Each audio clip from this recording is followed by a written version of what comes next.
esta é uma telelição sobre microscopia e eu sou o professor Gui Barcelos.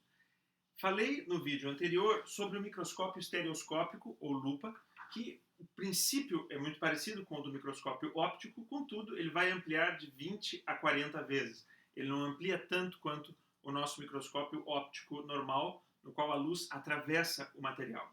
Este aqui servirá, por exemplo, se eu quiser observar detalhes deste musgo, se eu quiser observar um fóssil, se eu quiser observar a escama de um peixe, o olho de um animal, um inseto em detalhes.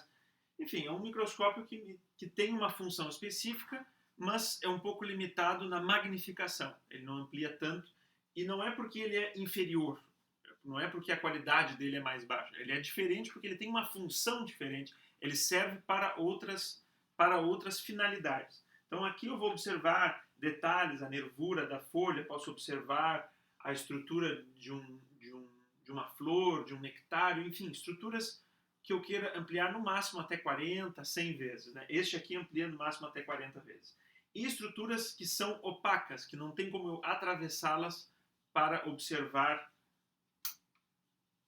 através da luz. Contudo, este aqui tem essa função. Ó. Tadã!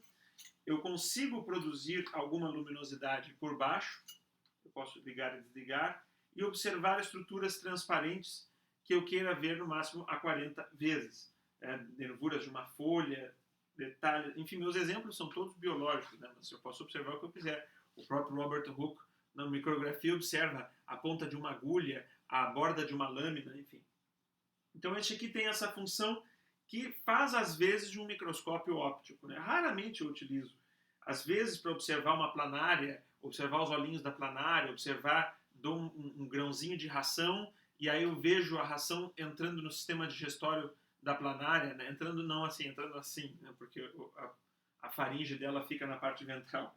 Mas, enfim, temos planárias aqui. Depois vamos produzir algumas imagens com o nosso microscópio trinocular. E não sei se essa câmera não acopla aqui, depois eu vou testar. Mas, enfim, vamos produzir imagens no nosso terceiro vídeo usando o microscópio trinocular de lâminas fixas e lâminas que nós vamos preparar na hora. Também vou ensinar a preparar lâminas. Mas agora vamos nos ater ao microscópio fotônico óptico. Aliás, microscópio fotônico ou microscópio óptico. Este aqui é o nosso microscópio, um dos microscópios aqui do nosso laboratório. E a estrutura dele é a seguinte. Temos aqui a base, o braço ou a coluna, as lentes oculares, lentes objetivas, platina, charriot, a pinça. Ligar ele na tomada, é importante. São elétricos. Né? Uma vez alguém me chamou para me mostrar microscópios que estavam estragados e a pessoa não sabia que tinha que ligar na tomada.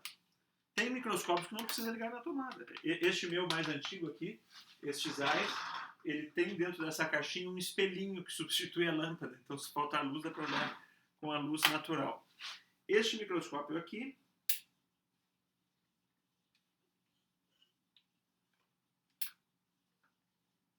dá para ver aí? Eu acho que dá para ver. Né? Ele produz uma luz aqui nesta lâmpada. Há aqui dentro uma lâmpada na horizontal, um espelho que redireciona essa luz. Hoje em dia, por exemplo, esse aqui já tem a lâmpada direto aqui, né? Não tem um espelho para redirecionar. Isso foi um avanço técnico não muito importante. Aqui nós temos uma estrutura chamada condensador, que não é uma lente biconvexa. É uma lente convexa e a parte chata tem um leve abaulamento. Então ela é convexa embaixo, virada para a luz, e virada para cima, virada para a amostra, ela terá a lente côncava, né? levemente, que vai fazer um direcionamento dos feixes de luz. A luz é produzida aqui, ela se espalha e ela é então direcionada pelo condensador. Eu posso abrir e fechar, diminuir a quantidade de luz, eu tenho como regular o condensador de acordo com a amostra que eu estou utilizando para produzir um feixe luminoso. É como a nossa pupila, que aumenta e diminui de acordo com a incidência luminosa. Então, de acordo com o que eu estou observando, eu vou regular o condensador. Tá? Este condensador é como o condensador de uma câmera fotográfica que amplia quando tem menos luz, ele amplia, como o nosso olho. A pupila dilata, a íris aumenta a entrada de luz quando tem menos luz. Quando tem mais luz, então a pupila se contrai, a íris vai diminuir a entrada de luz porque tem luz em abundância. Uma coruja, por exemplo, tem os olhos bem grandes e aquela pupila dilata horrores para que ela enxergue com o mínimo de luz que tem. Uma vez eu peguei uma coruja, resgatei uma coruja machucada em Rio Grande. Nós levamos depois lá para o Museu Oceanográfico, Centro de Recuperação de Animais Marinhos. E eu me lembro de ter pego, era um mocho orelhudo, peguei ela no colo e ela virou, a cabeça gira, né? Sei lá, 200 graus, não sei quantos graus gira aquela cabeça, mais do que 200 graus, sei lá, 260 graus gira a cabeça. Ela girou a cabeça e ficou me olhando e estava muito escuro, era numa praça, aquela pupila dilatada, aqueles olhos imensos. Então eu fiquei pensando, meu Deus, assim, o mínimo de luz é o suficiente para que ela enxergue. Então é o princípio do condensador. Este feixe de luz atravessa a lâmina que eu vou colocar aqui. Microscópio, sempre eu vou utilizar lâminas preparadas, então aqui tem centenas de lâminas. Então eu vou escolher aqui semente de milho. Um corte, não, vamos ver uma coisa mais interessante. Prótalo de uma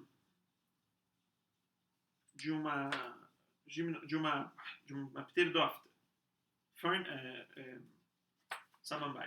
Então o prótalo de uma samambaia, que é ali o brotinho da samambaia em crescimento. Então eu abro aqui, primeiro eu coloco a lente de menor aumento, nem encaixo ela, que é 4 vezes 10, então de 40 vezes. Encaixo ela aqui no charriot, prendo com a pinça.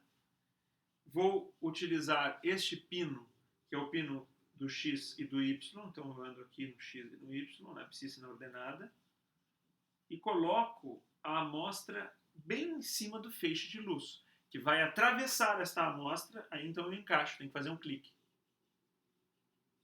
O clique é muito baixo, então eu falo quando eu ouvir. Clique. Então encaixou, às vezes, não estou vendo nada, sim, porque a luz não está atravessando, eu preciso que a luz atravesse, por isso é preciso que esteja bem encaixado. O nome dessa estrutura é revólver. Nesta estrutura eu tenho uma lente de 40 vezes, uma lente que é 4, né? 40 vezes de 10, portanto 100 vezes, 400 vezes e 1000 vezes. Estas 4 lentes permitem que eu veja estruturas com mais ou menos detalhe, mais ou menos magnificação e estruturas menores. Por exemplo, eu não enxergo uma bactéria na lente de 40 vezes ou de 100 vezes. Eu preciso de no mínimo 400 vezes para ver uma aglomeração de bactérias, e para ver o citoplasma de uma bactéria eu preciso da lente de 1000 vezes. Aqui eu amplio. Para dar o foco, eu vou utilizar este pino, que é o pino macrométrico. Este microscópio só tem macrométrico, ele é um pouco antigo, então ele só tem o pino macrométrico, o que eu acho uma coisa muito doida. Ele é produzido na Alemanha Oriental, é excelente para trabalhar, mas para dar o foco é bem difícil, porque ele não tem o ajuste fino. O pino micrométrico é este aqui, ó, o macro e o micrométrico. O macrométrico eu subo rápido a platina, dá para enxergar a platina subindo. E o micrométrico, na verdade, ele tem um macrométrico e o micrométrico fica no intermediário. É uma coisa muito estranha esse microscópio, mas ele funciona bem, e para finalidades didáticas, que é para que eu uso meus microscópios, nas escolas e nas atividades de laboratório que fazemos, é o ideal. É bem robusto e baixa manutenção. Então aqui o pino macrométrico e micrométrico, que eu subo e desço a platina. Excepcionalmente neste microscópio, que é um pouco mais antigo, a platina é fixa, o que sobe e desce é toda a estrutura de lentes, tanto as objetivas quanto as oculares. Estas lentes objetivas e oculares, como eu disse anteriormente, são lentes biconvexas. Aqui o feixe de luz, então, que é absorvido, uma parte pela amostra e outra parte refletido, vai atravessar a lente, vai passar aqui dentro por um prisma, que é o princípio do periscópio de um submarino, e a luz é desviada, né? Ela faz a curva. Antigamente, o microscópio não tinha esse desvio. Aqui eu não tenho, deixei no meu laboratório da escola. Mas eu tenho um na escola que é um tubo vertical, sem o prisma. Sem esse prisma aqui. Tem um jogo de espelhos, né? Ele não tem o prisma, o tubo é assim. Então eu coloco a amostra aqui e o microscópio ele gira alguns graus, uns 80 graus num eixo, então ele faz assim, tum, aí eu fico observando dessa forma. Ou também posso observar assim, né? Aí é desconfortável. Os microscópios estão ficando cada vez mais confortáveis de serem utilizados. Não vou dizer que estão cada vez mais resistentes, mas cada vez mais cômodos. E cada vez mais avançados em ampliação, né? Como disse, o microscópio óptico hoje pode aumentar alguns até 3.000 vezes, né? Mas muito mais do que isso é necessário um microscópio eletrônico. Mas aí o microscópio eletrônico é um aparelho de alguns milhares de dólares, podendo chegar a milhões de dólares. Então, um microscópio eletrônico, hoje, uma universidade tem, por exemplo, na PUC, que é a minha alma mater, o microscópio eletrônico de varredura, que lá existe, ele serve para toda a universidade. Então, quem quer utilizá-lo, agenda um horário, leva a sua amostra e produz as imagens lá com o laboratorista. Ao passo que estes microscópios aqui, no laboratório didático, tem um para cada estudante. Um para cada dupla, pelo menos espera-se que tenha, para que cada um possa estudar e aprender a utilizar, porque é uma ferramenta fundamental tanto para o pesquisador quanto para o professor. Eu costumo dizer que o microscópio é uma das ferramentas mais importantes para o professor de biologia. Terminar o ensino básico sem ter utilizado o microscópio é lastimável, é uma pena. Não só pela expertise, não só pelo aprendizado, não só pelo conhecimento, mas pela diversão. Porque eu me divirto horrores, horas, utilizando o microscópio, podendo ver coisas extremamente bonitas, fascinantes. Uma vez nós vimos numa feira das profissões, na PUC, nós vimos um paramécio fazendo a divisão celular. Um paramécio se dividindo ao vivo, nós vimos. Então juntou aquele bando de biólogos. O paramécio está se dividindo. Era um microscópio trinocular ligado num telão, numa feira das profissões, foi muito divertido. Se alguém passou ali naquele momento, pensou, olha, eu quero ter o barato que esses biólogos estão tendo, né? Então eu vou para lá para me enlouquecer nesse aparelhinho diferente. E também, como já disse, o microscópio tem uma função fundamental nas ciências médicas, né?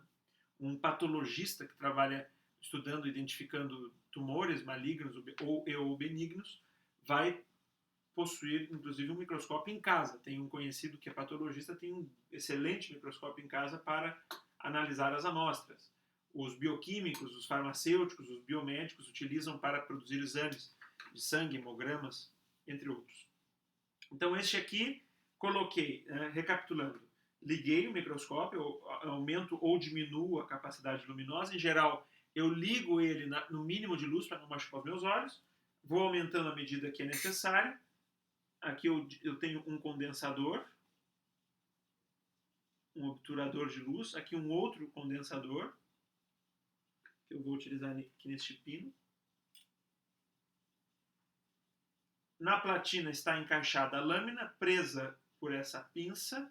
Eu vou fazê-la deslizar de esquerda a direita para cima e para baixo, ou no eixo X, no eixo Y, utilizando estes dois pinos, que fazem o chariot, que é essa carruagem em cima da platina andar, e vou focar. Eu nunca pego as objetivas direto por elas. Eu pego as objetivas pelo revólver, para não forçar a lente.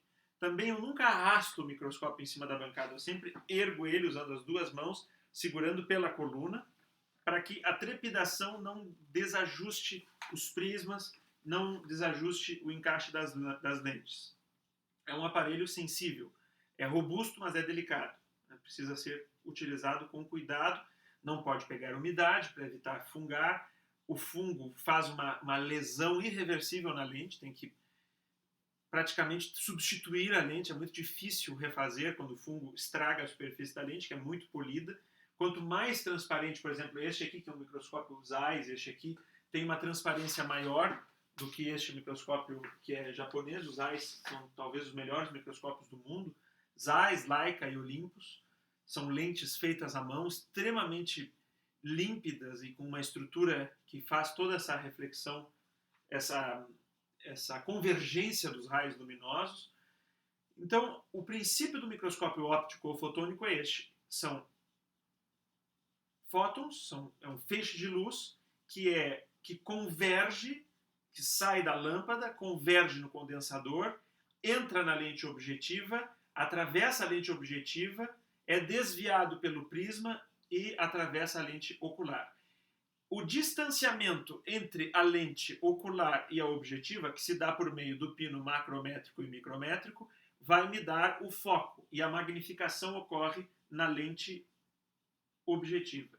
A lente ocular também magnifica, mas ela tem a função do foco.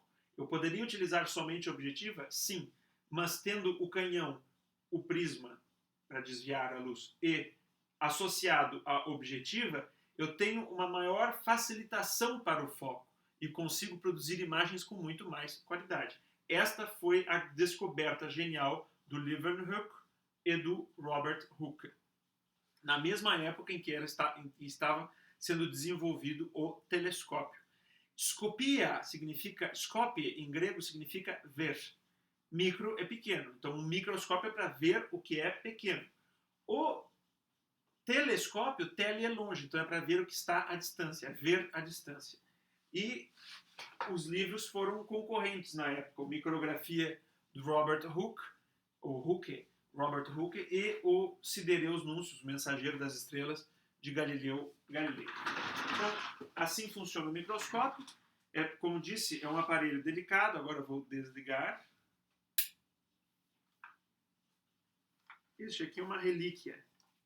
Mas é uma relíquia extremamente útil, né? Produzido na RDA. É praticamente uma peça de museu.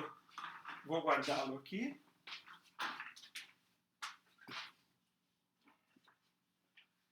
E agora vamos tentar produzir uma imagem utilizando este microscópio trinocular. Então vamos selecionar aqui uma lente. Eu vou produzir as lentes no terceiro vídeo. Vamos aqui observar lentes fixas.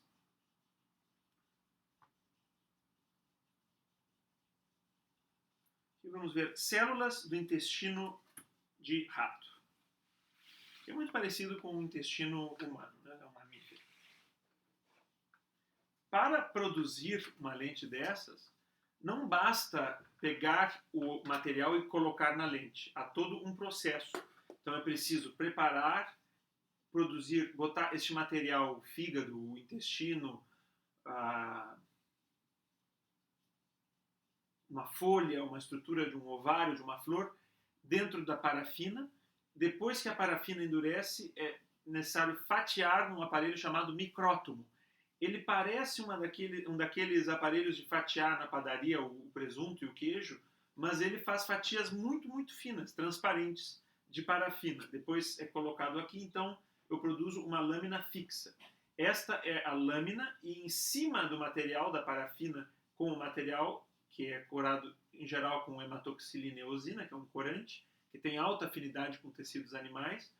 Para tecidos vegetais são outros corantes. Eu coloco a lamínula, que é um vidro ainda mais fino. Essa lâmina tem que ser utilizada com cuidado, ela quebra, ela suja. Eu não toco aqui com a minha mão, ou gordurosa, oleosa, né? Tem os lipídios da nossa pele, eu não toco na lamínula, para que eu não enxergue as minhas impressões digitais, em vez de enxergar o material, eu pego aqui pelo papelzinho ou pelas laterais, que é o ideal. Então,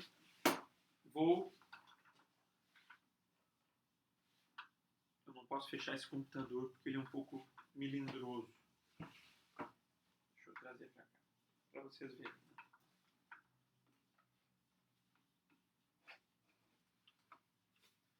Só um pouquinho, não é fácil se locomover aqui preso.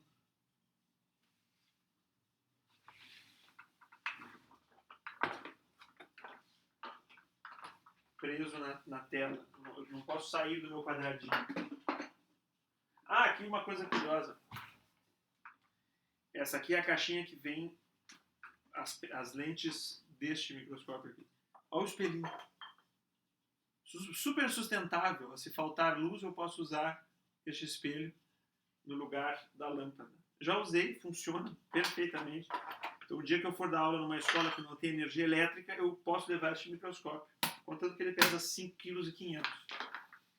Eu tenho para utilizar nas aulas que nós fazemos em escolas de periferia, que damos aulas de ciências, fazemos atividades de alfabetização científica, um mini microscópio, uma caixinha que também funciona. Esse é a API. Então, muito bem. Vou colocar na lente de menor magnificação, que é a de 40 vezes. Baixo toda a platina. Nunca se toca nas lentes, né, para não engordurar a lente. Abro a pinça, prendo a lente no chariot e o pino agora está aqui. Não, vocês não veem o pino, mas tem aqui o pino do X e do Y. Coloco em cima do feixe de luz. A luz aqui está no máximo, eu vou diminuir um pouco para não machucar os olhos. Clique. E eu vou regular as oculares de acordo com a minha glabela, que é a distância dos meus olhos. Cada pessoa tem a sua, então cada pessoa tem um ajuste diferente, porque este é um microscópio trinocular, para pessoas que têm 3 olhos. Um microscópio trinocular, no qual eu vou usar o binocular para enxergar e a terceira lente para ligar no computador e produzir micrografias. Então, vou colocar aqui. Hoje em dia tem uns suportezinhos que se encaixam em uma das lentes. Coloca eu ainda vou comprar um desses. Coloca a lente do celular e produz a micrografia com a câmera do celular. Não precisa de toda essa parafernália. Para finalidades didáticas é excelente. Para pesquisa já não sei. Talvez seja bom também. Eu ainda vou comprar porque eu substituo essa câmera aqui, que não é tão boa quanto a do celular. Então aqui, bom, eu preciso ver uma coisa só. Se eu estou vendo uma imagem duplicada, é porque não está ajustado de acordo com a minha glabela. Eu regulo até ver uma coisa só e começo a subir usando o macrométrico. Ó, vi um borrão cor-de-rosa, agora eu vou ajustar, fazer o ajuste fino